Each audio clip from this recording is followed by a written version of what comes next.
ఓం శ్రీమాత్రే నమః. ప్రస్తుతమైతే వారాహిమాత నవరాత్రులు ఎంతో భక్తి నిష్టలతో సాగుతున్నాయి. భక్తులందరూ ఆ మాతను కొలుచుకొని ఎంతో భక్తిని చాటుకుంటూ ఈ నవరాత్రుల్లో తమ పూజలు జరుపుతున్నారు. అయితే వారాహిదేవి గురించి కొన్ని అపోహలు కూడా ప్రస్తుతం చాలా మందిలో ఉన్నాయట. శ్రీ విద్యా ఉపాసకులు మాత్రమే ఈ దేవతను పూజించాలా? ఇలా కొంతమంది ప్రశ్నలు అడుగుతుంటే దానికి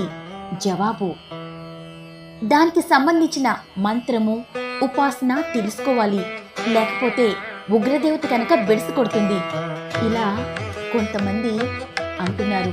అయితే అది అపోహ మాత్రమే. విష్ణుమూర్తి అవతారమైన వరాహస్వామిని తిరుమలలో ఏ అనుమానం లేకుండా ఎలా దర్శించుకుని దండం పెట్టుకుంటారో ఈ దేవత తల్లి కనుక ఇంకా ప్రేమగా కొలుచుకోవచ్చు. అమ్మను కొలుచుకోవడానికి మంత్రతంత్రాలు మాత్రమే ప్రధానం కాదు. అమ్మ ఏ రూపం ధరించినా పిల్లలను ఆనందంగా ఉంచడానికే కదా. ముఖ్యంగా వారాహిదేవికి గల ప్రత్యేకత ఏమిటంటే భక్తుల కళ్ళల్లో కన్నీటిని చూస్తే తట్టుకోలేని మాతృ హృదయ దేవత.